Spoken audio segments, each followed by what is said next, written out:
آپ صلی اللہ علیہ وسلم نے فرمایا، مسلم کی روایت ہے، اللہ کے رسول صلی اللہ علیہ وسلم فرماتے ہیں، اور ایک بار سوال کیا، رسول اللہ کا طریقہ تھا آپ سکھاتے لوگوں کو سوالات کر کے، تو ایک دن سوال کیا کہ میری امت کا مفلس کون ہے؟ مفلس سمجھتے ہیں آپ؟ غریب، خلاش، بھکاری، کچھ بھی نہ ہو، مال لول جس کا لٹ گیا ہو، غریب انسان، خلاش، کچھ بھی نہ ہو، روپیہ پیسہ. تو کہا میری امت کا مفلس کون ہے؟ تو صحابہ نے کہ اللہ کے رسول جس کے بعد دینار و درہم نہ ہو، مال و دولت نہ ہو، روپیہ پیسہ نہ ہو، وہ خلاش ہے. تو آپ صلی اللہ علیہ وسلم فرمایا نہیں، میری امت کا مفلس یہ نہیں ہے. بغور سنیے، میری امت کا مفلس تو یہ نہیں ہے، غریب انسان یہ نہیں ہے.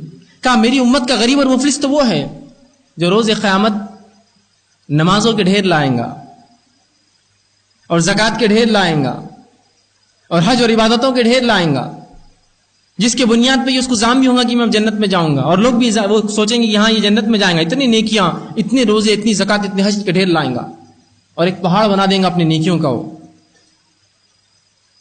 اور اس کے بعد یوں ہوگا، اللہ اپنا فیصلہ سنا دیں گا، اللہ اپنا فیصلہ سنا دیں گا، اللہ اپنے معاملات کا فیصلہ کر دیں گا، نمازیں برابر، روزے برابر، زکوٰۃ برابر، حج برابر، توحید برابر، اللہ نے اپنا کام کر لیا. اب وہ جنت کی امید کر کے جنت کی طرف بڑھ رہا ہوں گا. مجمع میں سے جو پیچھے حساب کتاب کے لوگ کھڑے ہوں گے، ایک شخص چلانا کہیں گا، اے اللہ اس نے میرا حق مارا تھا، میرا روپیہ لے کر ایک بار ڈبایا تھا. کوئی کہیں گا اللہ اس نے گالی دی تھی، اللہ کہیں گا ایسا ہے، ٹھیک ہے. فرشتوں سے کہا جائے گا اس کی نیکیاں لے کے جن کا حق مارا تھا دے دی جائے، ٹرانسفر کر دی جائے.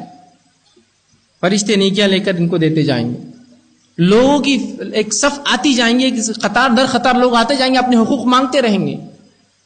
اور اللہ کے رسول صلی اللہ علیہ وسلم فرماتے ہیں وہ شخص جو اپنے اعمال کو دیکھ کر خوش تھا اور جنت کی طرف جا رہا تھا، اس کی تمام نیکیاں ختم ہو جائیں گی. فرشتے کہیں گے اللہ اس کی نیکیاں ختم ہے، ابھی سائل کھڑے، سوالی کھڑے ہیں جو اپنا حق مانگتے ہیں. اللہ کہیں گا ٹھیک ہے پھر اب کیا؟ اللہ کہیں گا اب ان لوگوں کی جو ابھی قطاروں میں کھڑے ہیں ان کے گناہ اس کے سر پہ ڈالو. اور رسول اللہ فرماتے ہیں اس کے بعد وہ شرمندہ کر کے اپنے منہ کے بل گھسیٹ کے جہنم میں پھینک دیا جائے گا. کس لیے گالی دی تھی؟ میرے لیے تو مذاق ہے گالی دینا. کس لیے حق مارا تھا؟ میرے لیے تو مذاق ہے حق مارنا.